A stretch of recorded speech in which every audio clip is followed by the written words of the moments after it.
Kalau ada negara di dalam negara, berarti satu hal yang paling terusik itu adalah kedaulatan. Oke. Ngapain militer, menteri pertahanan Ya, ngurusi tambang, ngurusi betul. hutan. Tetapi mungkin tidak percaya kepada yang baju satunya. Iya, Kalau iya. NU dan Muhammadiyah mungkin mereka sudah ditempa oleh sejarah, Hmm, punya kearifan, Oke. walaupun tetap punya risiko. Oke. Tapi kalau kepemudaan, hakul yakin konflik. Iya, iya, iya, iya, iya. Udahlah.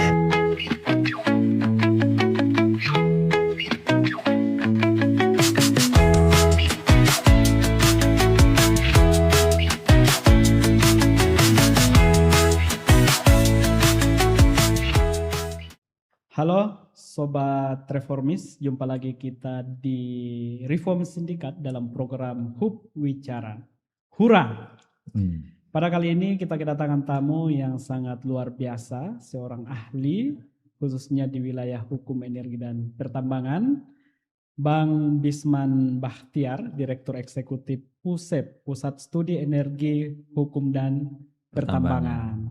Apa kabar Bang? Alhamdulillah baik, apa kabar? Ya. Alhamdulillah baik juga Bang. Iya, kemarin udah dijadwalkan berapa kali tapi akhirnya tertunda terus dan malam ini kita ketemu Bang. Ya. Jadi terima kasih banyak Bang atas kehadirannya dan tentunya kita berbicara soal Indonesia. Siap. Khususnya di sektor energi dan pertambangan. Baik, nah, baik. bagaimana sih kondisi energi dan pertambangan hari ini Bang? Dengan 1 tahun periode kepemimpinan Prabowo Gibran. Ya, oke. Menarik kalau kita bicara tentang pertambangan dan energi. Saya berikan ilustrasi sedikit saja biar gampang untuk mencerna. Kira-kira 2023 Prof. Mahfud waktu menjadi Menko Polhukam, dia pernah mengeluarkan statement begini kira-kira.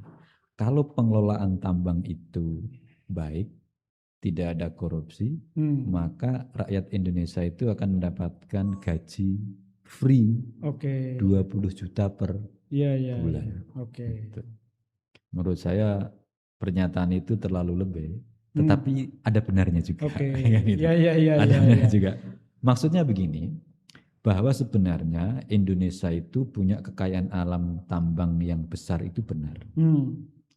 Kita punya batu bara sebagai pengekspor nomor 2 di batu bara. Kita nikel number 1 in the world. Kita punya tembaga nomor 5 di dunia. Kita punya timah nomor 7 di dunia. Kita punya boksit, kita punya emas. Artinya kelapa sawit. Betul, banyak. Artinya betapa sumber daya alam yang dimiliki oleh Indonesia itu banyak dan ada nilainya. Tetapi faktanya adalah kalau kita cek tahun 2024 PNBP tambang masuk ke APBN hanya 150 triliun. 2023 lumayan ada 174 triliun dan sekitar itu. Artinya apa? Kalau dibanding dengan APBN lebih dari 3.300 triliun, tambangannya sekitar 170 triliun, sangat kecil. Tidak sampai 1%. Padahal yang tadi saya sebutkan, kita punya kekayaan alam yang sangat besar. Artinya apa? Artinya ada yang salah. Ada yang tidak tepat dalam pengelolaan tambang. Salah satu ketidaktepatannya adalah memang hukum, memang regulasi, memang juga penegakan hukum. Nah, oleh karena itu sebenarnya salah satu tugas besar pemerintah, andai bisa menyelesaikan persoalan tambang, separuh urusan Indonesia selesai. Kenapa? Karena akan banyak penerimaan negara masuk ke APBN, akan mampu menciptakan kesejahteraan masyarakat, tidak cukup lagi, tidak perlu lagi untuk naikkan pajak. Mungkin sekolah sampai S3 bisa gratis. Rumah sakit tanpa perlu iuran BPJS. Ya kan? Rakyat sejahtera otomatis kondisi ekonomi baik, sosial baik. Oleh karena itu mestinya pemerintah fokus untuk memperbaiki tata kelola pertambangan. Tadi disampaikan, bagaimana dengan pemerintahan periode ini? Belum baik, tetapi sudah ada indikasi dan langkah-langkah yang baik. Oke, misalnya Bang. Misalnya pertama dari aspek penegakan hukum. Sudah mulai kasus-kasus korupsi besar di bidang pertambangan diungkap. Oke. Di Bangka Belitung, Timah. di Sulawesi Tenggara, di Sulawesi Tengah dan beberapa tempat lain. Oke. Yang kedua, pemerintah serius membentuk tim-tim itu Oke. yang diketahui oleh Menteri Pertahanan. Termasuk Satgas Penertiban Kawasan Hutan. Yes, exactly, Oke. betul. Awalnya kami pun tidak yang sependapat. Ngapain militer, Menteri Pertahanan ngurusi tambang, ngurusi hutan. Tetapi mungkin tidak percaya kepada yang baju satunya. Iya. Mungkin itu. Maksudnya tidak percaya dengan baju satunya itu gimana Bang? Iya, Karena mungkin, kan namanya juga Menteri Pertahanan itu berbicara soal pertahanan negara. Ataukah memang terkait dengan konsepsi pertahanan hari ini itu diperluas tafsir kontekstualisasinya, misalnya Satgas Penertiban Kawasan Hutan. Nah, yang menarik sebenarnya Bang, dari statement Menteri Pertahanan soal anomali negara dalam negara. Betul. Nah, ini kan artinya ada yang bermain selain negara. Nah, gimana Bang terkait dengan itu? Betul. Pada awalnya kami pun sebenarnya termasuk yang kurang sependapat bahwa militer masuk ke pertambangan. Gitu. Tetapi sekarang bagi kita adalah terserah deh siapapun. Tetapi yang paling penting tujuannya baik, langkahnya baik. Kenapa? Karena memberantas illegal mining, memberantas tambang itu syarat mutlaknya adalah keseriusan pemimpin tertinggi negara. Siapa itu? Presiden. Tanpa ada komitmen kuat, tanpa ada goodwill yang kuat, tidak mungkin. Kenapa? Karena ada orang-orang besar di balik tambang. Nah, indikasi sekarang itu Presiden serius. Ada tanda-tanda serius bentuk tim dan beberapa penindakan itu. Oleh karena ada serius berarti kan ada harapan. Ada harapan bahwa tambang ini akan bisa pengelolaannya menjadi lebih baik. Makanya kita lihat nanti. Kita lihat nanti termasuk permasalahan tadi negara di dalam negara dan sebagainya. Contoh misalkan betapa banyaknya ekspor ilegal, illegal mining, termasuk yang kasus-kasus yang namanya dokumen terbang dan lain sebagainya. Itu di tambang sudah banyak terjadi. Nah, Presiden kita berharap serius, komitmen kuat untuk memperbaiki itu. Karena kalau itu baik, negara mendapatkan banyak penerimaan negara, masyarakat mendapatkan multiplier efek, maka sebenarnya lebih dari separuh urusan negara ini selesai. Artinya langkah yang diambil oleh Menteri Pertahanan dan pastinya ada atensi dari Presiden Republik Indonesia terkait dengan penertiban kawasan hutan, menindak pelaku tambang-tambang ilegal atau dalam artian peti pertambangan tanpa izin, itu perlu kita apresiasi Bang. Sebagai sebuah langkah perlu kita apresiasi, tetapi tetap harus proporsional. Proporsional itu artinya adalah bahwa posisi TNI, posisi militer tetap harus sebagai TNI dan militer. Penindakan sipil tetap harus melalui penegak hukum sipil. Kepolisian. Betul, bahwa membackup, bahwa mendukung, saya kira sekarang kondisi sedang tidak normal, kondisi sedang tidak baik-baik saja. Jadi sepanjang itu memang langkahnya baik, tidak melanggar HAM, tidak melanggar hukum, is okay. Yang penting hasilnya menjadi baik. Karena tata kelola pertambangan ini sebenarnya ya darurat. Atau jangan-jangan gini Bang, ini kan sementara berjalan Komite Reformasi Polisi, makanya ada alternatif untuk menindak tambang ilegal itu adalah militer, bukan pihak kepolisian atau gimana Bang? Karena memang gini Bang, kita ketahui bersama bahwa persepsi masyarakat terhadap pihak kepolisian itu cenderung negatif. Gimana Bang? Prinsipnya adalah seperti yang tadi saya katakan, komitmen kuat dari pemimpin tertinggi negara, Presiden. Apakah Presiden mau menggunakan polisi? kejaksaan atau aparat sipil yang lain, termasuk dengan batas-batas tertentu menggunakan militer, ya itu presiden. Yang penting komitmen kuat presiden inilah yang dibutuhkan. Apalagi kalau terjadi sinergi antar penegak hukum. Karena di samping itu sekarang di di Kementerian ESDM ada namanya Dirjen Gakum. Ya kan, ada KPK juga mengungkap kasus tambang. Sudah banyak aparat ini. Tinggal bagaimana mereka bekerja efektif, ya kan, untuk melakukan pemberantasan dan penegakan hukum. Di internal Kementerian SDM ada namanya IT juga, Inspektur Tambang. Itu yang punya tugas untuk melakukan pengawasan terhadap pelaksanaan kegiatan usaha tambang dan kepatuhannya terhadap lingkungan. Nah, oleh karena itu aparat sudah banyak, aturan juga sudah cukup bagus, tinggal bagaimana secara serius ini dilakukan pembenahan dan penegakan hukum. Nah, salah satu tantangan terberat sebenarnya terkait dengan harmonisasi antara lembaga. Bagaimana mereka bekerja saling beriringan sehingga apa yang seharusnya dilakukan itu efektif dan efisien.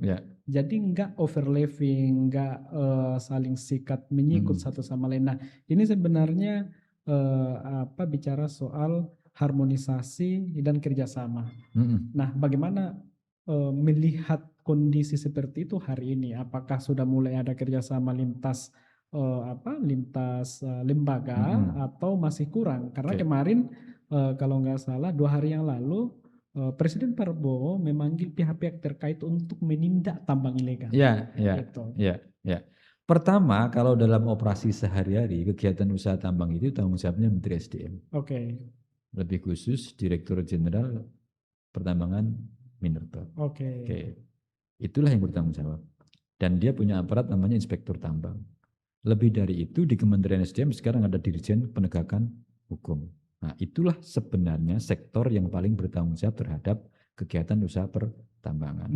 Lebih dari itu dalam konteks terjadi permasalahan hukum, maka APH, aparat penegak hukum. Aparat penegak hukum yang paling dekat itu adalah polisi. Karena polisilah yang punya fungsi dalam konteks penyelidikan maupun penyidikan. Dalam hal ternyata ada unsur korupsi, bisa kejaksaan, bisa juga KPK. Nah, sekarang terlibat juga institusi yang namanya TNI. Bagaimana koordinasi dan sinkronisasi? Koordinasi dan sinkronisasi semua institusi itu hanya akan bisa tuntas oleh presiden. Karena mereka semua bawahnya. Berarti kata kuncinya ada di presiden. Betul. Ya kan, itulah. Oleh karena itu, kalau presiden komitmen kuat, presiden juga tegas terhadap orang-orang di sekelilingnya, ini ada harapan baik. Berarti sudah tepat apa yang dikatakan sama Menteri Pertahanan, tidak ada negara dalam negara. Karena ketika ada negara dalam negara berarti itu bisa jadi tidak mengindahkan apa yang diinstruksikan atau diharapkan oleh presiden. Ya, betul. Jadi kalau ada negara di dalam negara, berarti satu hal yang paling terusik itu adalah kedaulatan. Ya kan, nah, kedaulatan itu juga menjadi problem di dalam energi dan pertambangan. Ada kedaulatan, ada kemandirian, dan ada ketahanan.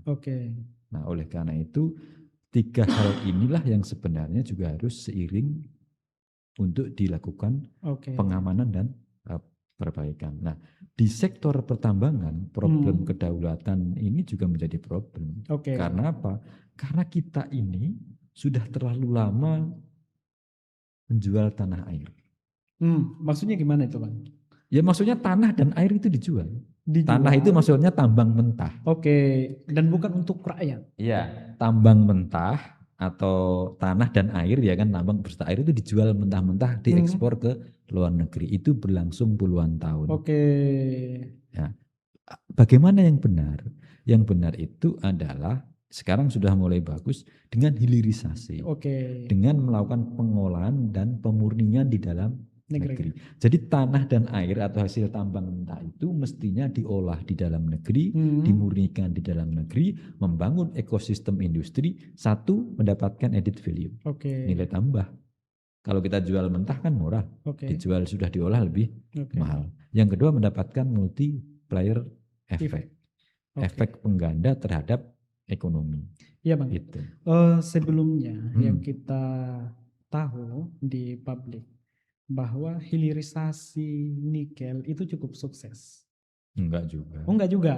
Oke, maksudnya enggak juga gimana Bang? Soalnya kalau data di publik itu kan menunjukkan bahwa hilirisasi nikel, Indonesia sebagai penghasil nikel terbesar di dunia, itu memberikan dampak positif. Nah, atau gimana sebenarnya soal hilirisasi nikel selama ini? Iya, bahwa nikel itu paling maju dan paling cepat dibanding komoditas tambang lain dalam hilirisasi, ya betul. Oke.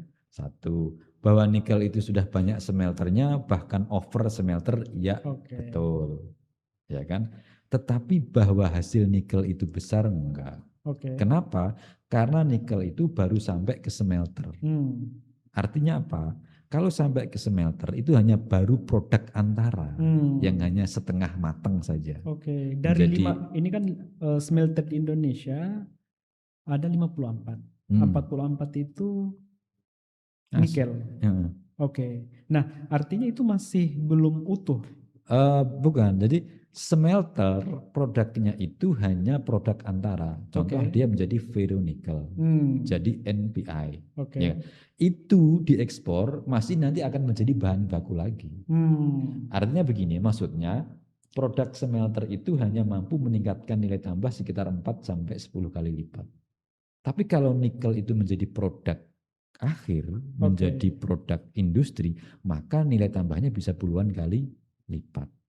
Oleh karena itu problem kita adalah dari tambang ke smelter ke industri. Nah, ke industrinya itu belum.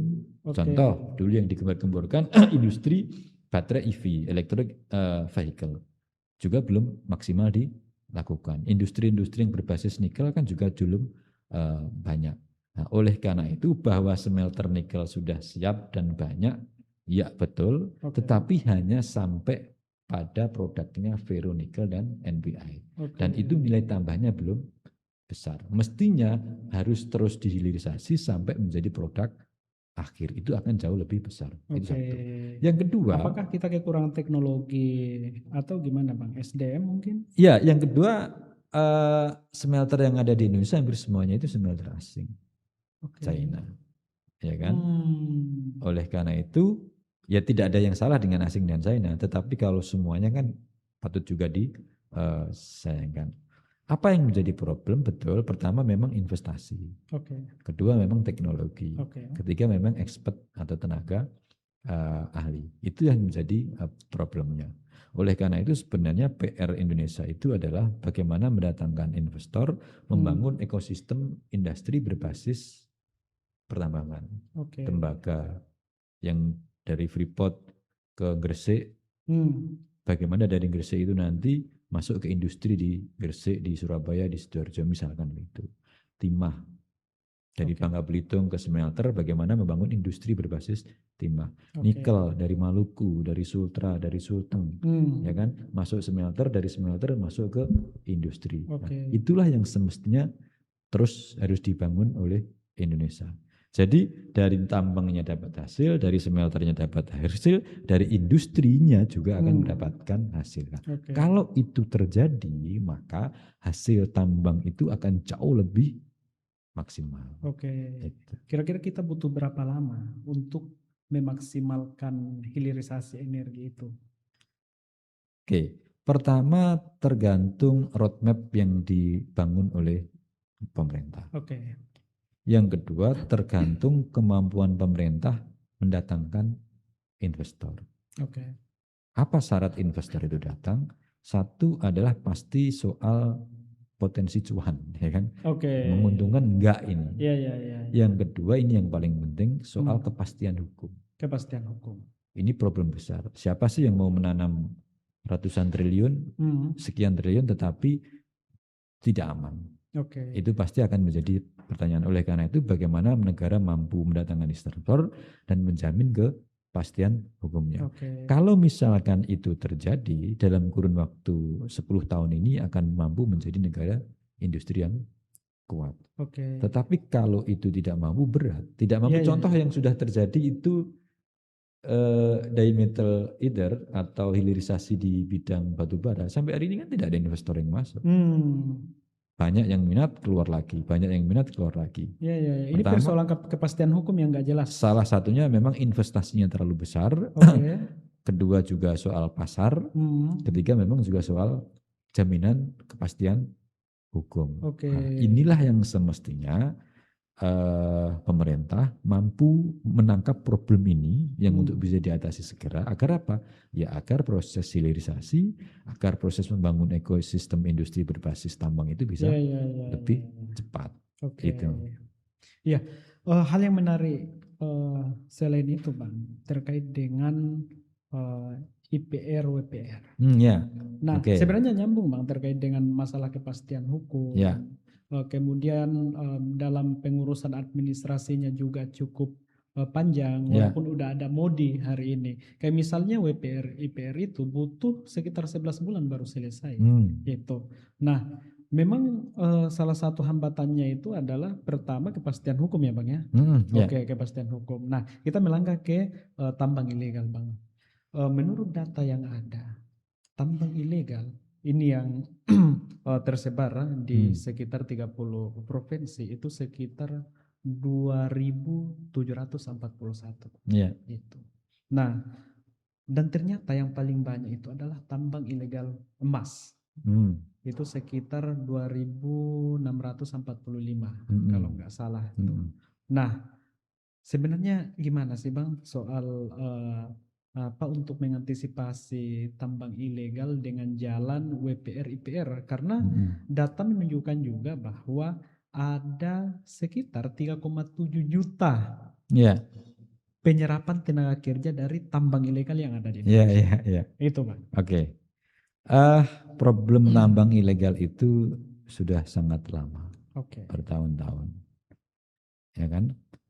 Dan tambang ilegal itu bukan seperti bisnis narkoba. Kalau narkoba kan sembunyi-sembunyi itu.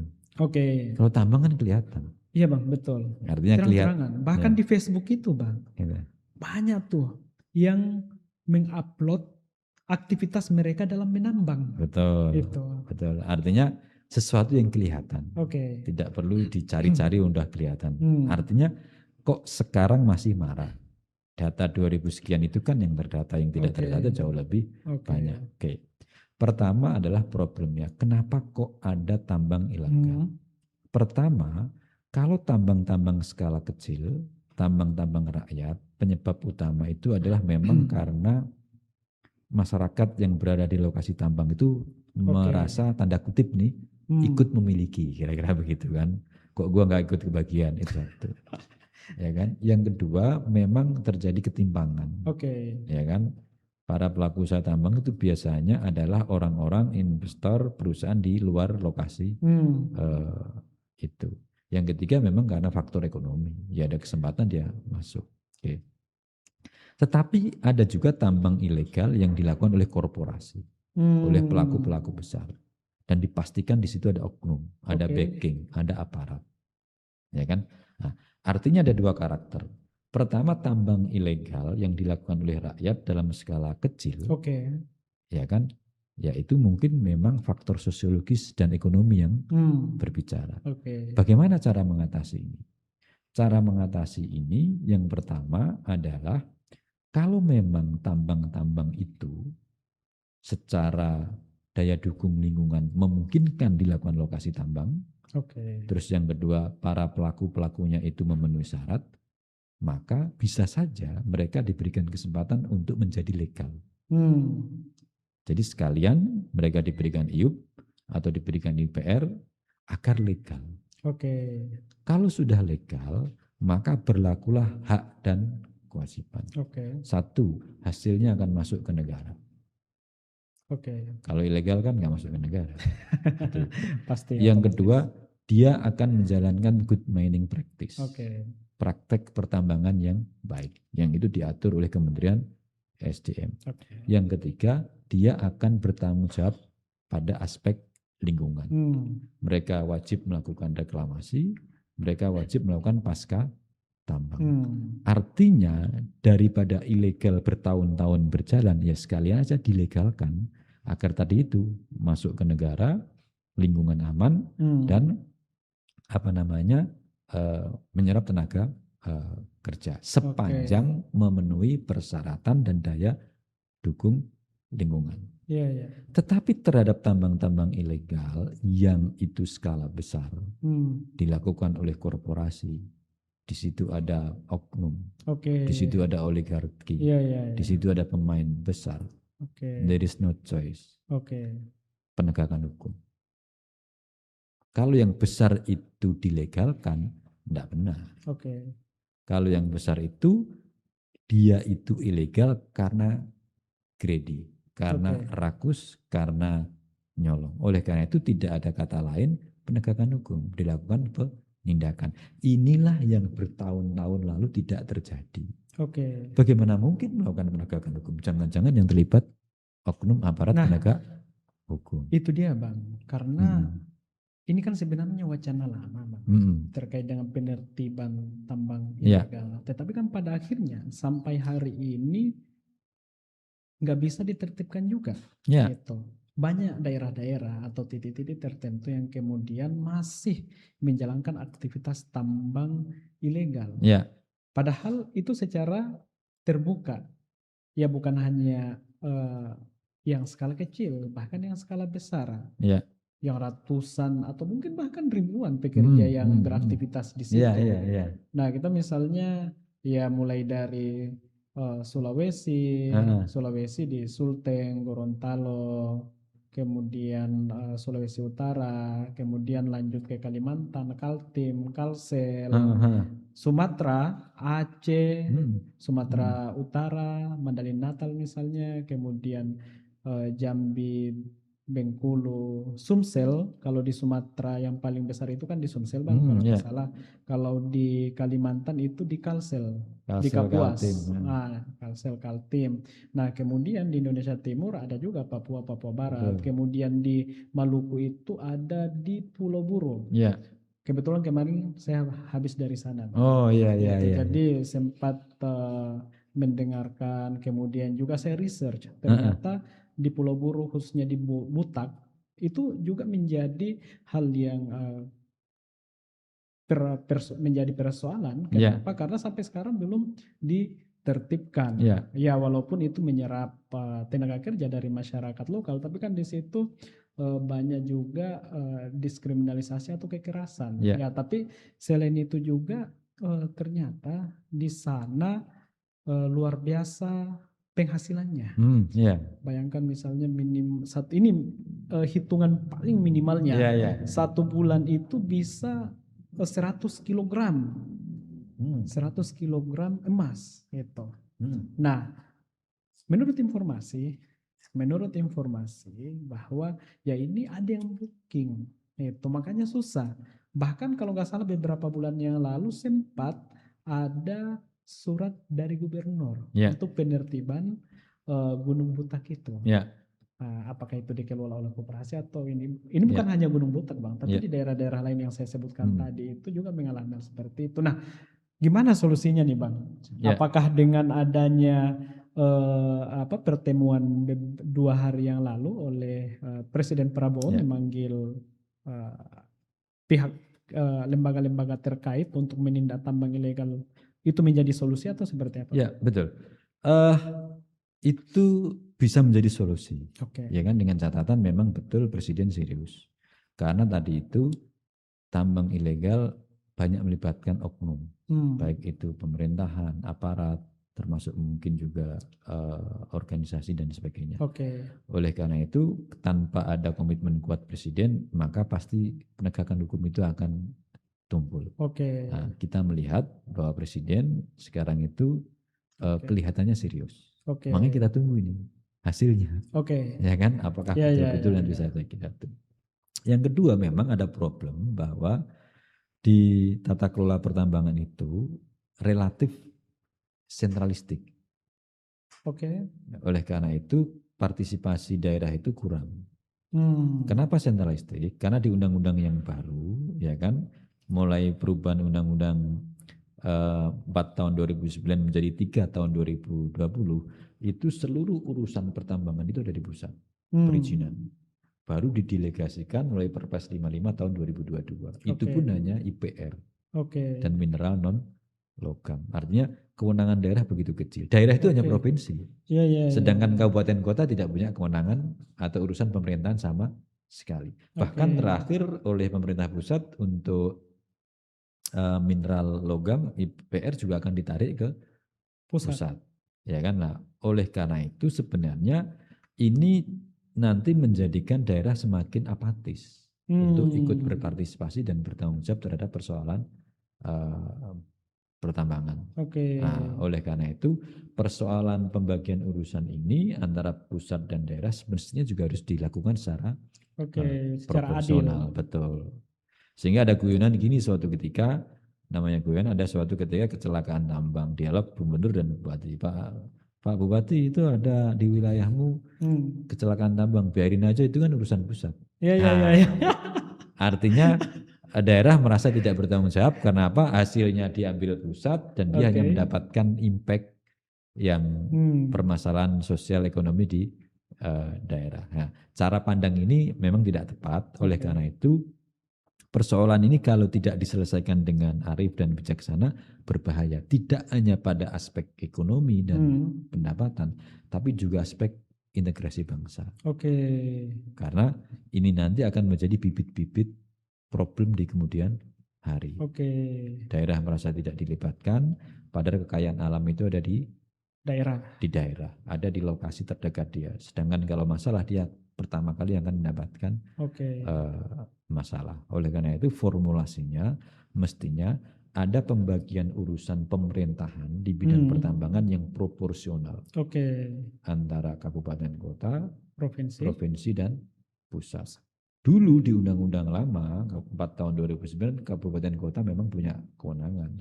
Tapi karena dulu banyak jualan iup, banyak korupsi, ditariklah. Makanya disentralisasi. Ya, tahun 2014 kabupaten kota nggak punya, tinggal provinsi dan pusat. Setelah itu tahun 2020 provinsi nggak punya juga, tinggal pusat sentralistik 100%. Baru tahun 2022 sebagian kembali lagi delegasi dengan Perpres 55 tahun 2022 itu ke sebagian ke provinsi. Nah, oleh karena itu kita berharap pemerintah, DPR, Presiden melihat ini dalam jangka yang sangat panjang dan jauh. Karena sesuai dengan konstitusi Undang-Undang Dasar 45 pasal 18 mengatakan pengelolaan sumber daya alam itu harus dilakukan adil dan proporsional antara pusat dan daerah. Permasalahannya kalau sentralisasi adil enggak? Kalau sentralisasi proporsional enggak? Nah, oleh karena itu ini harus dijaga keseimbangan pusat dan daerah. Gitu. Kan sebelumnya daerah itu udah dikasih wewenang dalam pengurusan administrasi. Kemudian ini disentralisasikan pusat. Wewenangnya ada di pusat. Kenapa enggak secara administrasi perizinannya itu dari pusat, tapi soal pembagian hasil ada yang berapa persen yang ke pusat, berapa persen yang ke daerah. Betul. Karena dengan maraknya tambang ilegal, kita lihat di daerah-daerah banyak juga mungkin pemerintah daerah yang abai dengan hal itu. Oh iya betul. Mungkin karena nggak masuk ke kas atau PAD atau gimana Bang sebenarnya? Betul. Problem biasanya memang dipicu pada aspek DBH. Dana bagi hasil. Kok saya daerah kaya tetapi bagian DBH-nya hanya sekian. Gitu. Dan memang betul dulu kan memang pemerintah daerah punya kewenangan, ya kan? Karena dianggap korup, jual iup, ditarik. Padahal korupsi bisa di daerah, tapi bisa juga di pusat. Artinya apa? Korupsi ini masalah bangsa sudah. Ya kan? Kira-kira dulu masalahnya tikus, tapi yang dibakar lumbungnya, kayak gitu. Tapi lah, namanya coba-coba kan, ya nggak apa-apa. Tapi kan sekarang kita sudah harus menjadi sistem yang lebih baik. Yang kedua tidak hanya bagi hasil, yang kedua memang soal kewenangan. Ya kan, soal kewenangan. Ya sudah bagi hasilnya nggak besar, kewenangan nggak punya pula. Menderita juga daerah. Yang ketiga adalah hasil yang langsung. Oke. DPH itu kan sekian tahun kemudian, tidak langsung. Hasil yang langsung itu ada perlu formulasi bahwa daerah bisa mendapatkan langsung, ya kan, sekian persen atau sekian miliar, sekian ratus juta dari hasil tambang. Agar apa? Ya mereka juga punya hak atas sumber daya alam di lokasi mereka. Oke. Nah, itulah yang semestinya menjadi concern. Di samping sebenarnya ada dua pintu lagi. Pertama CSR, kedua PPM, Program Pemberdayaan Masyarakat. Kalau ini alokasinya benar dan diseriusi, sebenarnya daerah yang kaya-kaya sumber daya alam itu betul-betul bisa kaya. Tetapi faktanya kan menjadi tidak kaya juga. Karena itu seperti kutukan sumber daya alam, daerah-daerah yang kaya justru tidak kaya. Ya kan, contoh Papua, Maluku, Sulawesi Tenggara, Sulawesi Tengah. Bahkan Sumsel yang tadi punya batu bara dan juga punya minyak, banyak tambang, itu pun juga termasuk daerah yang di atas peringkatnya tengah-tengah, masih masuk ke daerah miskin juga. Nah, artinya adalah kita harus betul-betul waspada, jangan-jangan terjadi pembiaran, kutukan sumber daya alam. Kutukan sumber daya alam. Jadi daerah yang kasat justru dia menjadi miskin gara-gara kekayaan sumber daya alamnya. Nah, inilah yang harus diwaspadai. Oleh karena itu pengelolaan sumber daya alam itu harus benar-benar bagus. Gitu. Sambil ngopi, Bang. Mantap. Kopinya mantap, mantap kopinya. Ya.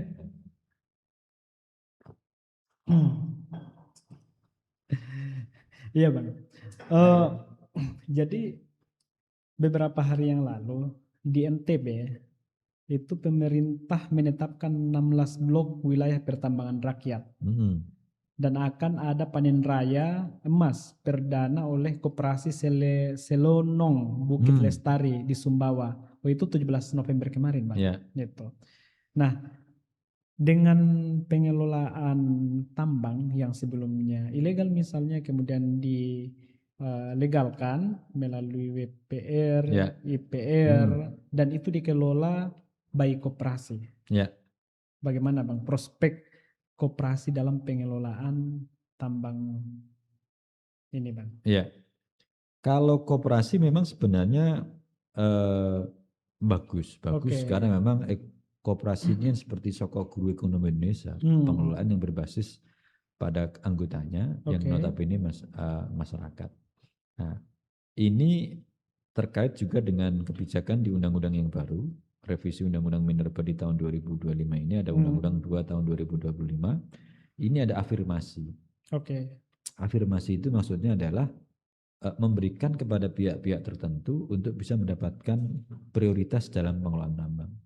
Prioritas itu maksudnya dia diberikan IUP, dia diberikan lokasi tambang tanpa harus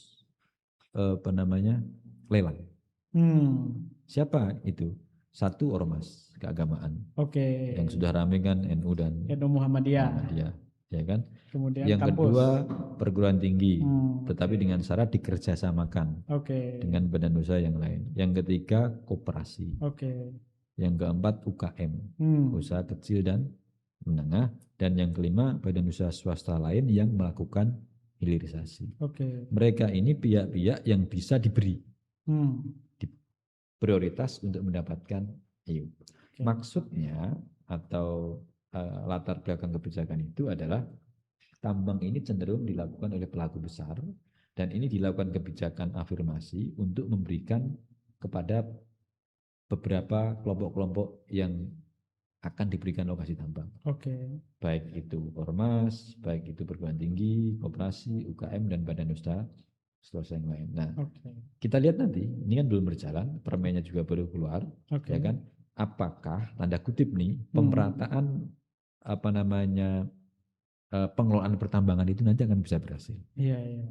Kenapa kok ini menjadi bisa berhasil tidak bisa berhasil tapi bisa juga berpotensi tidak berhasil? Karena tambang itu adalah jenis usaha yang punya karakteristik khusus. Satu, high capital, high cost. Jadi dia butuh modal besar. Yang kedua, high tech, dia butuh teknologi tinggi. Oke. Yang ketiga high risk. Oke. Risikonya tinggi juga. Betul. Oleh karena itu jangan hanya berpikir keuntungan. Ya. Pelaku usaha tambang yang rugi juga Oke. banyak. Nah, risikonya juga besar. Oleh karena itu permasalahannya, apakah UKM, koperasi skala kecil, bisa nggak menanggung tiga ini? Oke. Modal besar, teknologi tinggi, risiko tinggi. Ya secara kos itu kan minimal 1M. 1 sampai 3,5 ya, M tergantung secara sih kalkulasinya ya. ya. Betul, tergantung. Oke. Betul. Tergantung jenis tambangnya dan tergantung luas wilayahnya dan tergantung kontur atau kondisi lapangan geografisnya. Ada yang tingkat kesulitannya tinggi, ada yang tingkat kesulitannya cukup diambil aja juga bisa. Gitu. Nah, makanya nih Bang, jadi pertanyaan, ketika misalnya itu tidak disubsidi oleh pemerintah terkait dengan modal awalnya, mulai dari penelitiannya, kemudian juga untuk pengelolaan awalnya, bagaimana masyarakat atau dalam konteks desa atau sekelompok masyarakat bisa mengelola itu, Bang? Betul. Itu dengan kebutuhan kos yang lumayan. Betul. Nah, apalagi ditambah dengan teknologi. Betul. Walaupun teknologinya dalam skala kecil. Nah, ini kan menjadi tantangan. Iya. Dan itu sampai hari ini belum ada solusi dari pemerintah. Apakah disubsidi dari pemerintah ataukah memang ya swadaya dari anggota-anggota koperasi itu. Nah, kekhawatirannya Bang, ketika tidak ada atensi dari pemerintah soal kos di awal, jangan-jangan koperasi ini menjadi tameng bagi oligarki-oligarki yang tambang yang sebelumnya ilegal kemudian dilegalkan, dikelola oleh koperasi, ternyata di belakang situ mereka yang mensuplai dana. Itu kan sama aja Bang. Betul. Gimana? Itu sangat mungkin. Itu sangat mungkin dan itulah yang kita khawatirkan saat revisi Undang-Undang 2 tahun 2025. Ya kan? Nanti coba kita lihat di tahun 2027 akhir, 2028, siapa kira-kira yang mendapatkan lokasi-lokasi tambang ini? Karena kan menjelang 2029. Ini ada tarikannya dengan 2029. Nanti kita lihat. Nanti kita lihat, kan? Artinya itu kan kekhawatiran yang ya bisa saja terjadi. Itu satu. Yang kedua, apakah mungkin dia dijadikan kuda tunggangan oligarki atau pelaku usaha tambang besar? Sangat mungkin. Sangat mungkin. Nah, oleh karena itu pemerintah harus melakukan pengawasan. Kalau misalkan ini terjadi kan berarti afirmasi yang diharapkan kan tidak berhasil. Tetapi sebenarnya ada investasi atau ada kerjasama dalam bisnis itu biasa saja, sah-sah saja, sepanjang proporsional. Contoh, baru keluar peraturan Menteri ESDM yang baru, Ormas, itu boleh menggandeng pelaku lain dengan catatan saham kepemilikannya minimal 67%. Artinya sisanya 33% itu boleh orang lain. Dan ini bagus. Kenapa bagus? Pertama dengan 67% maka ormas itu masih mayoritas mutlak. Yang kedua ormas masih bisa melakukan menjadi pengendali. Yang ketiga masih memberikan kesempatan investor lain masuk untuk mengakuisisi, untuk memiliki saham sekitar 30 sekian persen itu. Yang kedua masih mungkin dia kerjasama yang lain. Tetapi kalau dijual, dialihkan hanya namanya ormas atau koperasi, itu yang nanti patut kita sayangkan. Nah, di Permen ESDM yang baru sudah ada batas-batasnya itu. Larangan untuk menjual, larangan untuk saham lebih yang ditentukan dan lain sebagainya. Tinggal satu, bagaimana implementasinya. Yang kedua, bagaimana pemerintah melakukan pengawasan. Kalau misalkan ada indikasi-indikasi ini tidak tepat, ya semestinya pemerintah masih punya kewenangan untuk mencabut izin, untuk memberikan peringatan, memberikan sanksi administratif. Kenapa? Berarti tujuan yang telah ditetapkan untuk afirmasi, memberikan kesempatan kepada pelaku-pelaku non-mainstream itu menjadi tidak berhasil. Berarti yang paling rawan itu adalah koperasi ya? Enggak juga, UKM juga rawan. UKM. Termasuk ormas juga rawan. Ormas kan tadi udah ada batasan-batasannya, Bang. Ormas itu contoh misalkan mendapatkan sekian ratus hektar atau bahkan ribu hektar. Oke. Itu kan masih butuh ratusan miliar. Emang ormas punya modal? Sekelas Muhammadiyah punya. Tapi kan ada risiko juga. Iya, tapi kan sampai sekarang ormas belum running Bang untuk mengerjakan tambang ini. Apa yang menjadi hambatannya? Ya kan ini diberikan tambang, tapi kan ada tanda bintangnya. Oke. Syarat dan ketentuan berlaku. Ya kalau syaratnya nggak ditempuh, ketentuannya nggak ditempuh, ya wajar dong kalau memang nggak jalan. Berarti sejauh ini ormas-ormas yang sudah mendapatkan, yang sudah ditunjuk, itu masih belum memenuhi ketentuan atau syarat yang dibutuhkan. Ya faktanya sampai sekarang kan belum berjalan. Oke. Kalau dari aspek modal saya kira bisa. Enggak. Oh enggak juga? Enggak. Oke, atau masih jadi debatable ya? Enggak, tetap butuh investor. Oke. Kalau modal enggak. Kalaupun toh ormas itu punya, dari sisi ekonomi risikonya besar. Oke.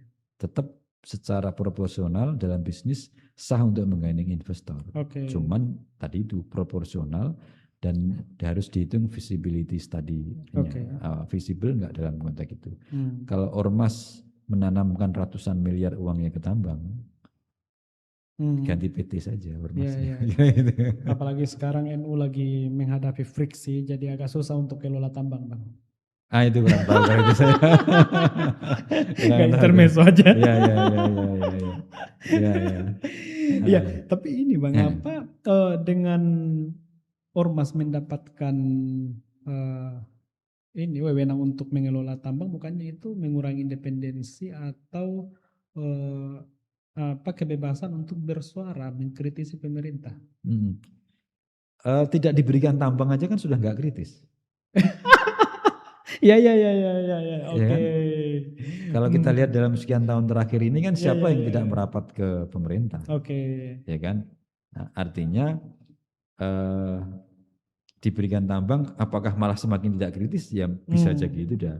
Tetapi sekarang ya tergantung masing-masing. Tergantung masing-masing itu adalah ya diberi atau tidak diberi. Kalau misalkan itu berkaitan dengan independensinya ya patut disayangkan. Tetapi kalau dilihat bahwa ini bagian peluang ekonomi, kemandirian organisasi, ya kemandirian organisasi seperti yang sering dikatakan pemerintah, ya karena sudah terjadi dan memang diundangkan, ya sekarang permasalahannya bagaimana dikelola dengan baik. Untuk betul-betul memakmurkan rakyat, untuk betul-betul memakmurkan anggotanya.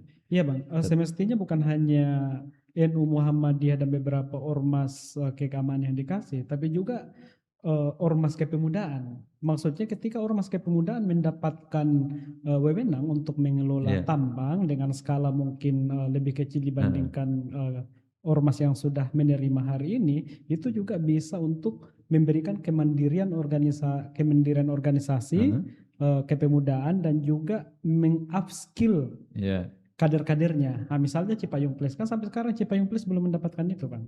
Padahal kan itu yang menyorakan awal salah satunya adalah Cipayung Place.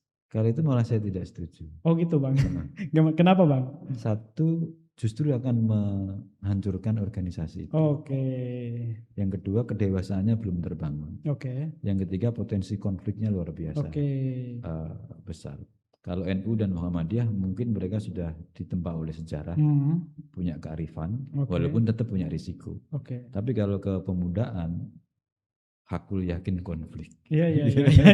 Udahlah. Tidak ada aja kelola tambang udah konflik ya. Konflik. Artinya justru dengan kalau ormas pemuda mengelola tambang itu mengantarkan untuk menghancurkan ormas OKP itu. Jadi tetap dunianya berbeda. Dunia kepemudaan itu dunia idealisme, dunia kontrol, dunia kritik, dunia menyuarakan Tapi kalau dia sudah pure terjun ke bisnis, berbahaya.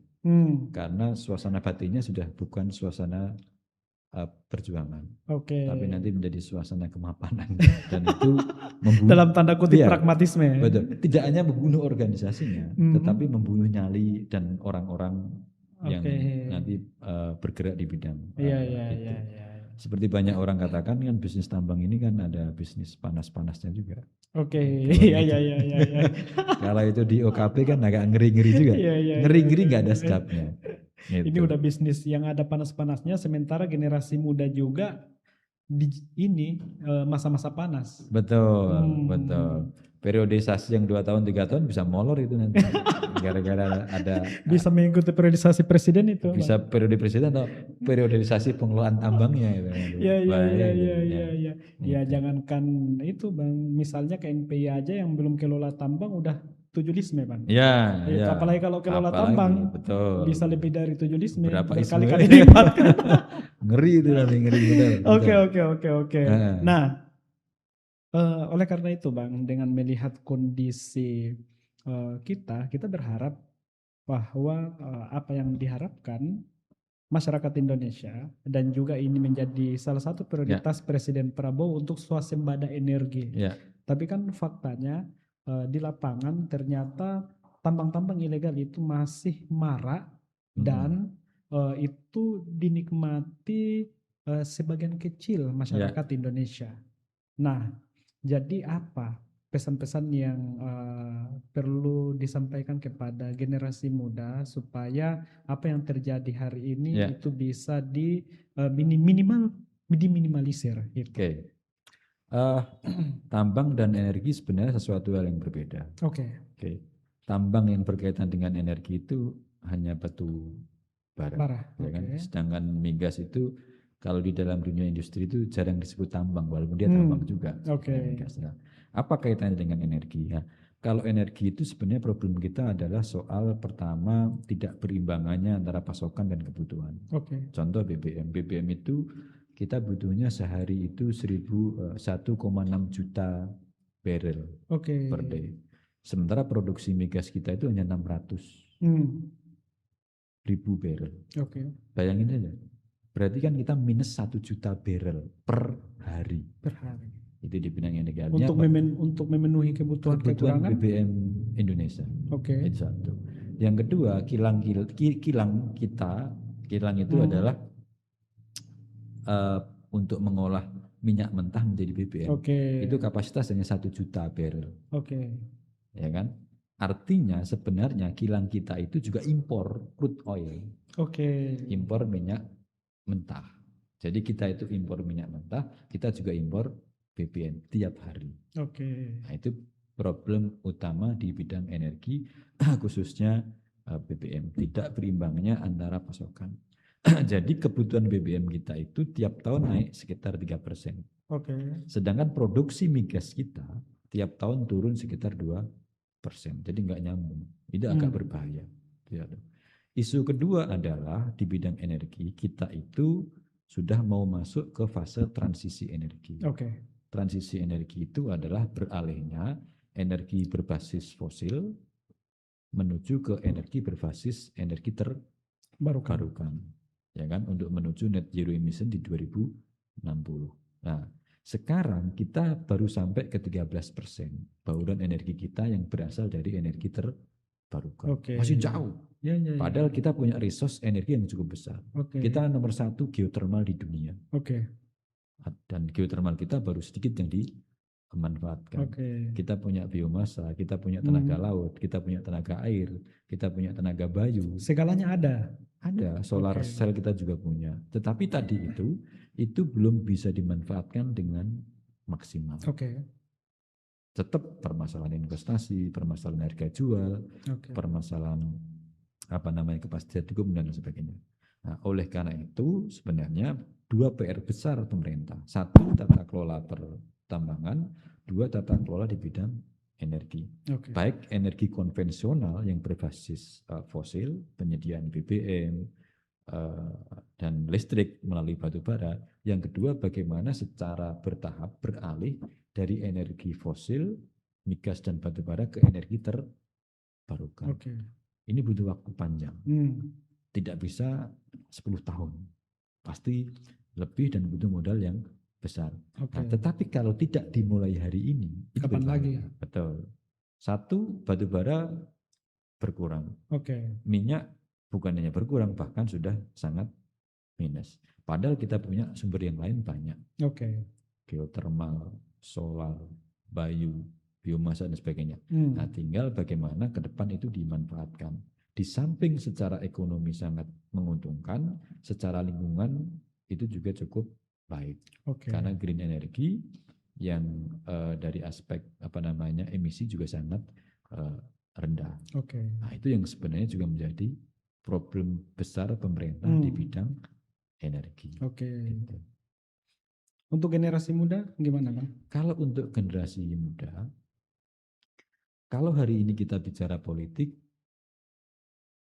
sudah banyak orang bicara politik. Karena kita tinggal buka internet sebentar, kita sudah seperti pakar. Luar biasa. Politik, ya kan? Bicara tentang berbagai permasalahan aktual gampang. Tetapi kalau bicara tentang energi dan tambang, itu dibutuhkan kemampuan khusus.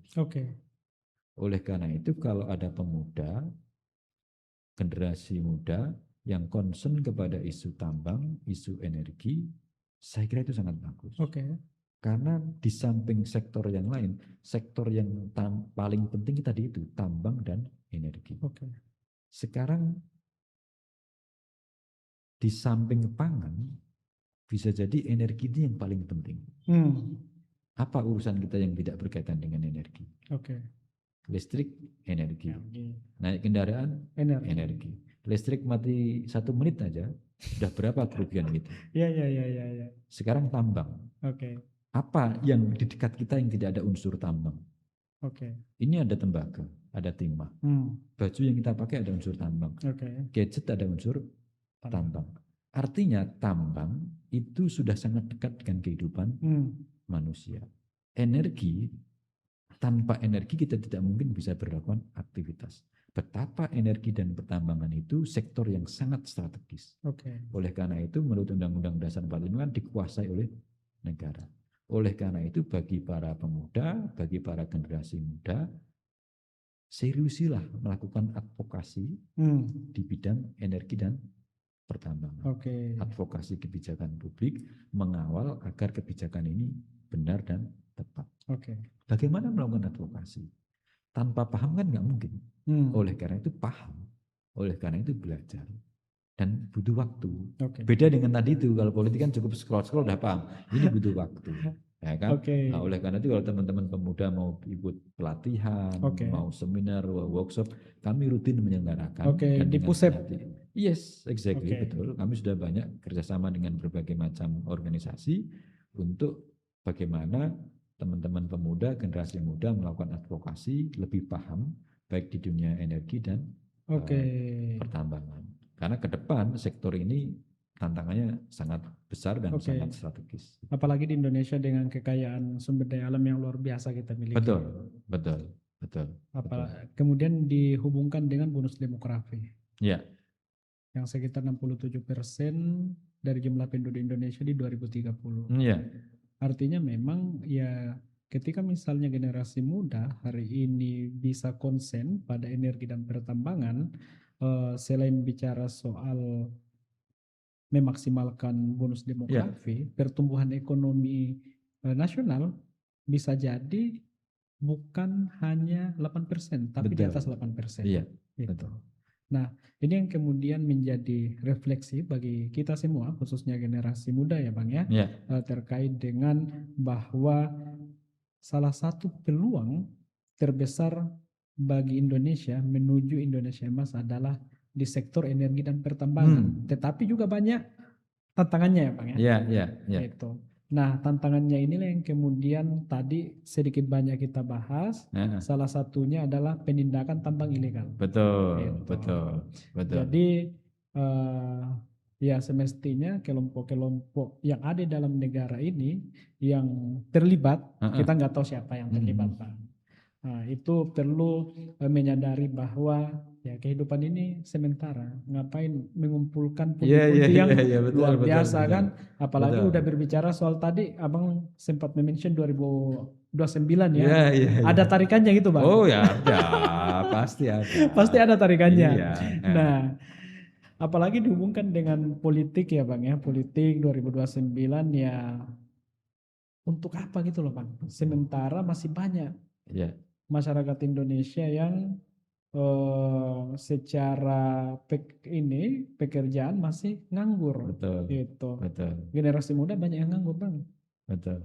Bukan hanya tamatan SD, SMP, SMA, tetapi juga yang pasca Ya, S1, ya. bahkan pasca S2 Bang, Iya, banyak iya, nganggur. iya, betul, betul, betul, betul, Jadi memang betul. kita berharap bahwa Presiden Prabowo bisa menyelesaikan semua tambang ilegal menjadi legal Ya, dan itu untuk kepentingan rakyat. betul. Oke, mungkin pesan-pesan Betul. terakhir Bang karena kita dibatasi waktu. Ya, pesan terakhir bahwa diskusi tentang tambang dan energi itu tidak domain anak teknik pertambangan, Oke, geologi, tetapi semua ilmu berkaitan. oke. Yang kedua, bagaimana tambang dan energi ini menjadi pemicu, ya kan? Pemicu tumbuhnya ekonomi-ekonomi baru Oke. agar mampu menciptakan kesejahteraan. Yang terakhir, yang ketiga, yuk para generasi muda, walaupun Anda bukan berbackground pertambangan, berbackground energi, belajar dalam konteks apa? Dalam konteks satu, menangkap peluang, dua, melakukan advokasi untuk memastikan pengelolaan tambang itu bisa menjadi lebih baik untuk mensejahterakan masyarakat. Oke, oke, terima kasih banyak Oke, Bang Bisman Bahtiar. Jadi karena kita dibatasi waktu, walaupun sebenarnya banyak yang perlu saya tanyakan terkait dengan energi dan pertambangan, Bang. Yes, itu Apalagi nanti bisa di sesi iya, berikutnya atau di betul. pelatihan nanti. Siap, siap, siap. Jadi sobat Hura, Reform Syndicate, para reformis yang ada di seluruh Indonesia. Jadi kita berharap ke depannya bukan hanya mahasiswa jurusan teknik yang bisa konsen atau mempelajari energi dan pertambangan, tetapi juga yang background disiplin ilmu yang lain bisa juga mempelajari itu. Jadi peluang besar untuk masuk ke sektor energi dan pertambangan itu luar biasa. Demikian, sampai ketemu di podcast selanjutnya. Terima kasih banyak Bang. Sama-sama. Thank you very much.